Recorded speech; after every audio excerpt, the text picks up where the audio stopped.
제가 여러분과 이렇게 수요 예배로 만날 때마다 지금은 데살로니가 후서 말씀을 함께 나누고 있고요. 그 중에서 최근에는 2장 말씀을 가지고 종말에 관한 주제를 함께 다루고 있는데요. 예수님의 재림 그 자체는 꼭 데살로니가 후서 말씀이 아니더라도 성경 곳곳에서 너무나도 많이 우리 예수님께서 다시 오실 것이라고 말씀하시고 있기에 재림 자체의 여부를 제가 따로 길게 이야기하지는 않았고요. 대신에 지난 몇 번에 걸쳐서 주님이 오시기 전 일어날 일들을 함께 나눈 바 있는데요. 그거에 무엇이었는지 혹시 기억하시나요? 크게는 두 가지였는데요. 첫 번째로는 믿음에 배교하는 일이 일어난다는 것이었고요. 두 번째는 대대적인 배교를 주도하는 불법의 사람이 나타나게 된다는 것이었습니다. 사람들이 어쩌다 보니 그 불법의 사람에게 잠깐 살짝 속아 넘어가는 정도가 아니라 이 불법의 사람이 마귀의 역사를 따라서 능력과 표적과 거짓 기적과 불의의 모든 속임으로 사람들의 영혼을 노략질한다는 것이었고요. 그리고 그 불법의 사람이 공개적이고 노골적으로 나타나기 전에 불법의 비밀이 이미 일하기 시작하면서 많은 사람이 그러한 불법에 익숙해져서 대대적인 배교가 일어나게 된다는 것이었죠. 사실 이런 이야기들을 제가 여러 차례에 걸쳐 나누다 보니 제 마음에 좀 염려가 들었던 것이, 그렇다면 주님의 재림이 가까울수록 우리가 만나게 될 미혹, 우리가 만나게 될 고통은 너무나도 강력해서, 그리고 그 앞에서 우리는 너무나도 연약해서 저나 여러분이 주님의 재림을 두려움, 염려의 대상으로 여기게 되는 것은 아닐까 하는 것이었는데요. 그래서 이 시간에는 마찬가지로 재림의 때와 관련된 이야기를 나누되 조금은 다른 각도에서 이야기를 나눠볼까 합니다. 바로 앞서 소개했던 그런 일들이 주님이 다시 오실 그날까지 이 땅 가운데 저와 여러분에게 아무리 일어난다 해도 하나님은 여전히 우리를 구원하신다는 사실을 나누려 하는데요. 앞서 말씀드렸던 그 모든 미혹, 그 모든 고통들은 결국 우리를 향한 하나님의 구원의 배경이 될 뿐이라는 것이죠. 사랑하는 성도 여러분, 종말과 주님의 재림이 가까울수록 세상은 더 악랄해지고 흉악해질 것이고요. 어떻게 세상에 이런 일이 일어날 수 있을까 싶은 일도 우리는 많이 겪게 될 것입니다. 교회 안팎으로 말이죠. 그럼에도 불구하고 저와 여러분이 늘 잊지 말고 마음속에 기억해야 할 것이 있다면 그것은 그럼에도 여전히 이 하늘, 이 땅은 우리 하나님이 지으시고 통치하시는 세상이라는 사실인데요. 그렇게 우리 하나님은 이 땅 가운데 그 어떤 어려움이 몰려와도 당신의 백성을 구원하기를 멈추지 않으신다는 것입니다. 그렇게 당신의 백성을 구원하시는 우리 하나님의 열심을 우리는 방금 읽었던 이 데살로니가 후서 말씀에서 발견할 수 있는데요. 그래서 저는 오늘과 다음 두 번의 시간에 걸쳐서 구원의 출발과 과정, 그리고 목표를 살펴보면서 데살로니가 후서 말씀이 우리에게 소개하는 하나님의 구원과 관련된 전체적인 그림을 함께 살펴보려 합니다. 바라기는 함께 나누는 말씀을 통해 우리를 향한 하나님의 은혜와 사랑이 어떠한 열심으로 나타나 우리를 구원으로 인도하시는지 새롭게 확인하면서 더욱더 남은 날을 굳게 믿음 안에 거하는 저와 여러분들이 되시기를 소망합니다. 그렇다면 우리를 향한 하나님의 구원 역사는 어떤 과정을 통해 우리에게 이루어지게 되느냐? 그것과 관련하여 오늘 말씀 13절과 14절에 잘 나타나는데요. 우리 함께 다시 한 번 더 읽어볼까요? 13절 14절입니다. 시작. 주께서 사랑하시는 형제들아, 우리가 항상 너희를 관하여 마땅히 하나님께 감사할 것은 하나님이 처음부터 너희를 택하사 성령에 거룩하게 하심과 진리를 믿음으로 구원을 받게 하심이니 이를 위하여 우리의 복음으로 너희를 부르사 우리 주 예수 그리스도의 영광을 얻게 하려 하심이니라. 아멘. 저는 이 말씀 가운데 나타나고 있는 구원의 과정을 말씀 안에 나타나는 순서가 아니라 여러분의 이해를 돕기 위해 논리적인 순서, 시간에 따른 순서로 배열해 말씀을 나누려 하는데요. 이때 여러분이 들으시면서 유의하셔야 할 것이 이 배열은 어디까지나 우리의 이해를 돕기 위한 것이지 하나님의 구원이 꼭 이러한 순서에 매이는 것은 아니란 사실입니다. 애초에 시간이라는 것이 하나님께서 우리를 위해 만들어주신 것이지 우리 하나님이 그 시간 아래 계신 것은 아니어서요. 우리의 구원이 시간적인 단계를 두고 착착 순서대로 되어야만 하는 것은 아니라는 것인데요. 내 구원은 아직 1단계인 것 같아. 나도 빨리 3단계로 가야 할 텐데 라면서 구원을 무슨 레벨을 올려 완성해 가는 것으로 생각해서는 안 된다는 것이죠. 이런 점을 기억하면서 오늘 말씀이 보여주는 구원의 순서를 한번 살펴보면요, 가장 먼저는 본문 13절에 나오는 것처럼 하나님의 택하심이고요, 두 번째는 그 택하심이 저와 여러분의 삶에 적용되어 나타나는 14절 말씀에 나오는 복음으로 부르심이라 할 수 있습니다. 여기까지가 오늘 제가 여러분과 함께 나눌 내용이고요. 다음번에 나눌 내용을 잠깐 소개하면 이어지는 세 번째로서 13절 말씀에 나오는 진리를 믿음, 네 번째로 성령의 거룩하게 하심과 마지막 다섯 번째로 주 예수 그리스도의 영광을 얻음이라 할 수 있는데요. 이 세 가지는 다음번에 함께 살펴볼 예정입니다. 그러면서 제가 또 하나 조심스러운 것이, 그렇다면 구원의 단계는 꼭 이렇게 5단계 뿐인 것이냐 하면 그렇지도 않아서요.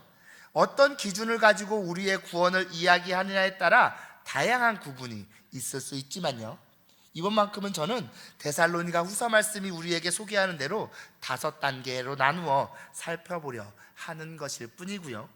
말씀이 우리에게 소개하는 대로 택하심으로 시작해 복음으로 우리를 부르시고, 우리는 믿음으로 반응하여 진리를 믿고 성령의 거룩하게 하심을 통해 주 예수 그리스도의 영광에 참여하게 되는 것으로서의 구원의 큰 그림을 여러분과 함께 한번 그려볼까 합니다. 바라기는 이러한 큰 그림을 기억하며 각각의 단계를 조금 더 자세히 살펴볼 때 그 각각의 단계마다 저와 여러분을 향한 우리 하나님의 사랑과 열심을 새롭게 발견하게 되는 그러한 은혜가 저와 여러분에게 넘쳐나기를 소망합니다. 그렇다면 하나님의 구원이 우리 삶에 임함에 있어서의 첫 번째 단계는 무엇이냐? 바로 하나님의 택하심입니다. 이 택하심과 관련하여 요한복음 말씀이 우리에게 분명하게 선언하고 있는데요, 우리 요한복음 15장 16절 말씀을 함께 한번 읽어볼까요? 15장 16절입니다. 시작. 너희가 나를 택한 것이 아니요 내가 너희를 택하여 세웠나니. 여기까지요. 이 말씀처럼 우리를 향한 하나님의 구원은 우리가 무언가를 행하거나 우리가 무언가를 가지는 우리의 어떠함이 아니라 하나님의 택하심으로 시작된다는 것인데요, 여러분, 우리는 보통 우리가 언제 신앙생활을 시작하게 되었나요? 라고 질문을 받게 되면 언제 친구 혹은 지인의 전도를 받아 교회를 다니게 되면서 시작했습니다 라거나, 어떤 목사님의 설교를 듣고 난 후 그 순간 복음을 믿기로 다짐했습니다 라며 신앙생활의 시작을 나의 어떠함에 두곤 합니다. 내가 겪었던 어떤 경험, 내가 행한 어떤 결단을 믿음의 시작으로 보곤 하는 것이죠. 그런데요, 성경은 그런 모든 일이 있기 전에 우리 아버지 되시는 하나님께서 먼저 우리를 선택하셨다고 말씀합니다. 그것이 우리를 향한 구원의 첫 걸음이라는 것입니다. 그러면서 하나님께서 언제 우리를 선택하셨는지에 대해 에베소서 말씀이 우리에게 잘 가르쳐 주는데요, 우리 에베소서 1장 3절과 4절 말씀도 함께 읽어볼까요? 시작. 찬송하리로다 하나님 곧 우리 주 예수 그리스도의 아버지께서 그리스도 안에서 하늘에 속한 모든 신령한 복을 우리에게 주시되 곧 창세전에 그리스도 안에서 우리를 택하사 우리로 사랑 안에서 그 앞에 거룩하고 흠이 없게 하시려고. 아멘. 이 말씀에 지금 뭐라고 이야기하고 있습니까? 하나님께서 저와 여러분을 창세 전에 선택하셨다고 말씀합니다. 또 사도 바울은 로마서 9장 말씀에서 저나 여러분이 어떤 선이나 악을 행하기 전에 모태에서부터 이미 하나님께서 우리를 택하셨다라고 말씀하기도 하는데요, 우리가 뭔가 선한 일을, 하나님 앞에 뭔가 위대한 일을 행해서 하나님이 쟤는 내가 구원해야겠다 라고 하시는 것이 아니라 창세전에, 천지와 만물이 있기도 전에 이미 우리를 선택하셨다는 것, 이것이 우리의 구원의 첫 걸음이라는 것이죠. 사랑하는 성도 여러분, 우리의 구원과 관련해서 우리의 어떤 공로, 자격이 있기 전에 이미 우리를 당신의 자녀로 먼저 불러주셨다는 것, 이것만큼 귀하고 감사한 진리가 또 있을까요? 여러분, 택하심이라는 이 말은요, 하나님께서 이미 누군가를 선택하셨기 때문에 택한 자는 구원을 받는 거고 택하시지 않은 자는 구원을 못 받는다는 그런 기계적이고 운명론적인 구원을 이야기하는 것이 아닙니다. 우리가 지난 시간 동안 여러 번에 걸쳐서 나누었던 것처럼 불법의 사람, 악한 자가 나타나 능력과 표적, 거짓 기적과 불의의 모든 속임으로 역사하면서 많은 사람을 미혹하고 그 미혹에 많은 이들이 마음을 빼앗겨 진리를 끝까지 붙들지 못한 채 하나님의 심판에 처하게 될 마지막 때를 지금 우리는 살아가고 있는데요, 그렇게 많은 사람이 믿음에서 떨어지는 이러한 모습들은 우리로 하여금 이 와중에 나는 어떻게 아직까지도 예수님을 믿을 수 있는 거지? 나도 결국은 이 믿음에서 떨어지게 되는 것은 아닐까 하는 두려움에 들게 합니다. 사실 조금만 생각해보면 믿음을 떠난 그 어떤 사람들과 우리 역시도 별 다를 바가 없을 것이기 때문이죠.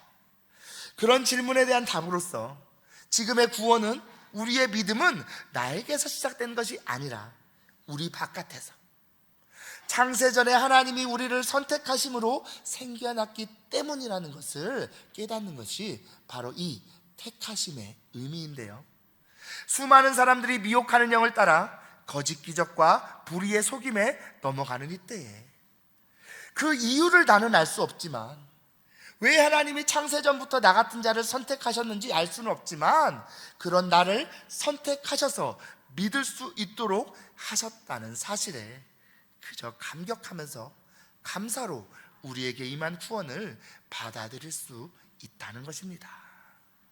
사랑하는 성도 여러분, 우리 기독교를 제외한 지구상의 모든 종교는 사실상 자력 구원, 즉 스스로 구원에 이를 것을 이야기합니다. 네 인생 네가 책임지는 거야. 네가 스스로를 구원해야 해. 네가 어떻게 하느냐에 모든 것이 달렸어 라고 말이죠. 하지만 기독교는 그런 종교가 아닙니다. 기독교는 사람이 절대로 자신의 힘으로는 스스로의 문제를 해결할 수 없다고 말합니다. 도리어 그렇게 사람은 절대 자기 문제를 스스로 해결할 수 없는 존재이기에 바깥에서 도움을 받아야만 한다고 이야기합니다. 그리고 그 시작이 하나님의 택하심인 것이죠. 사실 우리가 살아가는 이 시대를 생각하면요, 한편으로는 달에도 우주선을 쏘아보내고 화성에도 탐사선을 보내는 기술적으로는 극도로 발달한 것 같은 그러한 시대이면서도요, 한편으로는 모태에서 가지고 태어난 이 죄로 인해 자신의 작은 욕망 하나조차 마음대로 다루지 못하는 여전히 너무나도 어리석은 시대이기도 한데요, 그렇게 아무리 기술적으로는 놀라운 진보를 이룬새도 결국 자기 마음 하나조차 어떻게 하지 못하는 추악하고 어리석은 인생들을 아픈 마음으로 바라보시며 어떻게든 그들에게 개입하셔서 그들 가운데 건지시려는 아버지의 사랑이 바로 택하심인 것입니다. 이러한 사실을 기억하며 죄인된 우리를 먼저 택하시어 구원의 길을 시작하게 하신 그 은혜에 늘 감사하면서 그 택하심의 은혜에 대한 감격이 매일의 삶 가운데 넘쳐나는 저와 여러분들이 다 되시기를 소망합니다. 택하심에 이은 구원의 과정 그 두 번째는 바로 복음으로 우리를 부르심인데요.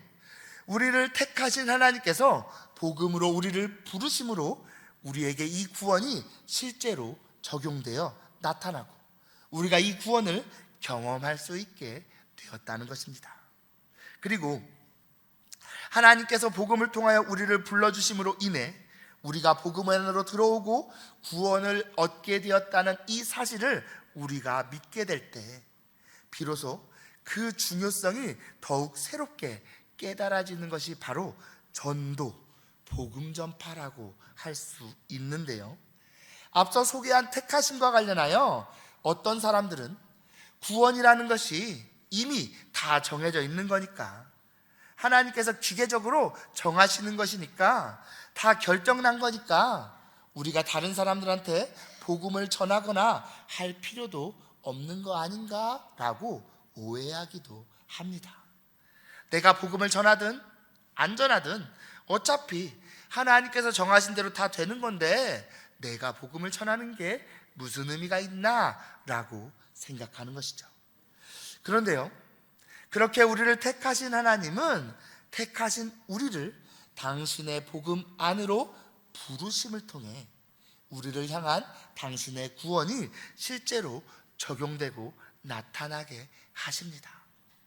택하심 안에서 복음으로 우리를 부르시는 것이죠. 그래서요, 택하심과 이 부르심의 진리는 사실 전도의 필요성을 무시하게 하는 것이 아니라 더 적극적으로 우리들로 하여금 복음을 전파하게 하는 진리가 되는데요.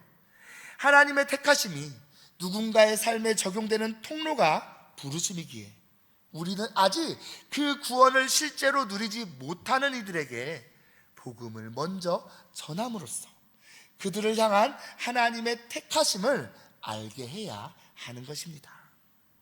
하나님께서 창세전에 우리를 택하시되 누군가의 전도를 통해 우리를 부르시고 그렇게 부르신 우리의 전도를 통해 택하신 다른 누군가를 부르신다는 이러한 사실을 우리가 기억한다면요, 그렇게 부르심을 통해 택함받은 자들이 하나님의 품 안으로 들어올 수 있음을 생각한다면요, 우리는 택하심의 진리를 이유로 복음 전하는 일을 가볍게 여길 것이 아니라 오히려 더 마음을 쏟아 복음을 전하고 영혼을 살려내려고 몸부림칠 수 있어야 한다는 것입니다.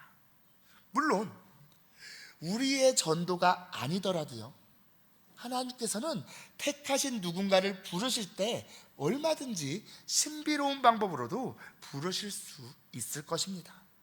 하지만 그것이 결코 우리의 전도의 의미를 깎아내리는 것은 아니어서요, 여전히 가장 보편적이고 일반적인 부르심의 방법은 복음 전파, 전도라 할 수 있는데요, 그런 만큼 우리가 힘을 다하여 다른 이들에게 복음을 전해야 하는 것은 우리가 우리를 택하여 불러주신 하나님의 마음으로 이 세상을 사랑하고 섬기는 가장 핵심적인 방법이라 할 수 있는 것이죠. 사랑하는 성도 여러분, 복음을 전하는 자가 있어야 누군가는 하나님의 부르심을 들을 수 있습니다. 물론 말로 복음을 소개하는 것과 함께 내가 먼저 복음대로 잘 살아감을 통해 누군가가 나의 삶을 보고 나를 본받아 예수 그리스도를 믿게 되는 그런 일도 우리가 늘 꿈꾸어야 하겠지만요, 복음을 전하는 자가 없이는 복음을 들을 수가 없고 주님 안으로 들어올 자가 없다는 것은 여전히 진리라는 것입니다. 그래서 사도 바울은 고린도전서 1장에서 이렇게도 말씀하는데요, 우리 고린도전서 1장 21절 말씀 함께 읽어볼까요? 시작. 하나님의 지혜에 있어서는 이 세상이 자기 지혜로 하나님을 알지 못하므로 하나님께서 전도에 미련한 것으로 믿는 자들을 구원하시기를 기뻐하셨도다. 아멘. 그렇습니다. 사도 바울의 때와 마찬가지로요, 지금도 전도는 여전히 참으로 미련한 일입니다. 우리가 드리는 수고와 노력에 비하면 그 열매는 참으로 미미하다고 할 수밖에 없는 너무나 미련한 방법이지만요, 놀랍게도 하나님은 여전히 그 미련한 방법을 통해 영혼들을 부르기를 기뻐하고 계신다는 것입니다.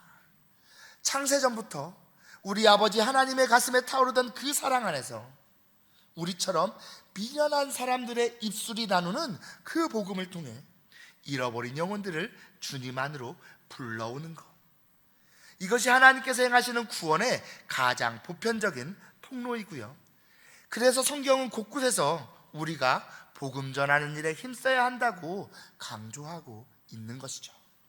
사랑하는 성도 여러분, 이 중에는 오랜 시간 교회를 다니신 분도 많이 계시고요, 여러 모양으로 교회와 지체를 섬겨오신, 지금도 섬기시는 분들이 참 많습니다.